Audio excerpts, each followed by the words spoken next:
ever stop to think about the last thing you bought? I mean, really think about how it actually got to you. Today, we're pulling back the curtain on the incredible, complex network that acts as the very arteries and veins of a modern economy. These are the lifelines of a nation, and honestly, it's something we all take for granted. So, let's start with a big question. How does a nation's economy even breathe? You see, an economy is a lot like a living thing. It can't just sit still. It needs constant circulation, a way to move all the essential stuff from where it's made to where it's needed. Without that flow, everything just grinds to a halt. And that system of flow, well, that's what we're calling its lifelines. Think of transport as the arteries, pumping the lifeblood, goods and people all across the country. And communication, that's the nervous system, firing off all the signals and information that coordinates the entire massive operation. Getting this is the key to understanding how it all works. So here's our game plan for tracing these lifelines. We're going to start on the ground, looking at how we connect by land. Then we'll head out to the gateways to the world, the sea. After that, we'll conquer the sky. And finally, we'll see how this all gets woven together into one great Indian network. All right, let's zoom out for a second and get the big picture. For a country as enormous and diverse as India, these lifelines aren't just a matter of convenience. Nope. They are the absolute bedrock of development, of progress, of trade, of everything. So let's get our feet on the ground. Land-based transport is really the foundation of the whole system. These are the tireless workhorses that do the heavy lifting, handling the bulk of all the movement happening within the country's borders. And the scale we're talking about is, well, it's just mind-boggling. India's road network stretches for over 62 lakh kilometers. That's more than 6.2 million kilometers.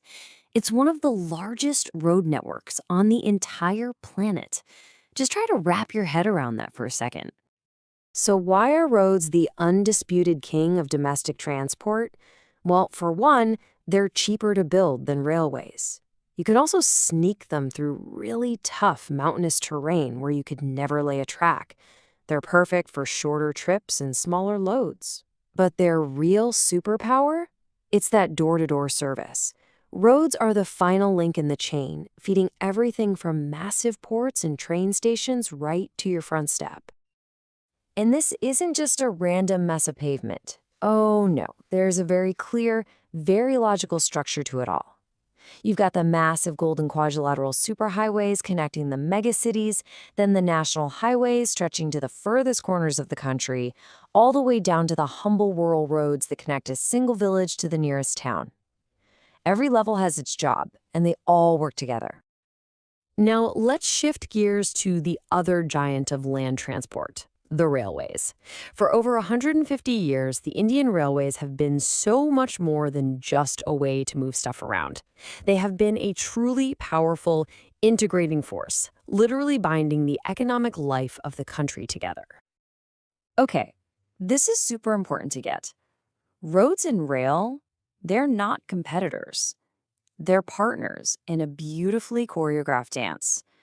Roads give you the flexibility, the ability to get into every nook and cranny. Railways, they give you the sheer power and capacity to haul huge amounts of bulky goods, like coal or steel, over vast distances. One can't really function without the other. And then you have the hidden arteries of the system. Pipelines. They're a modern marvel and incredibly efficient. Sure, they cost a ton to build at first, but once they're in the ground, they can move massive amounts of crude oil and natural gas with almost no running costs, and you completely eliminate delays or losses from loading and unloading. All right, we've crisscrossed the country on land. Now it's time to see how India connects with the rest of the globe. We're heading out to sea, to the great gateways of the world. This simple statement really says it all. When you need to move heavy, bulky stuff across long distances, nothing, and I mean nothing, beats shipping it by water. It's the most cost-effective way to do it, period. It's fuel efficient and it's perfect for huge volumes of cargo. This is the fundamental rule of global trade.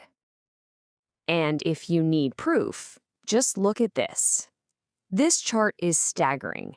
A whopping 95% of India's foreign trade by sheer volume moves by sea. Just let that sink in. Almost every single thing, from cars to containers of electronics that comes into or leaves the country, does it on a ship. And these are the great anchors of that global trade. India's coastline is home to 12 major ports, and each one has its own special role. Mumbai is the biggest. Mormugao in Goa is the top dog for exporting iron ore.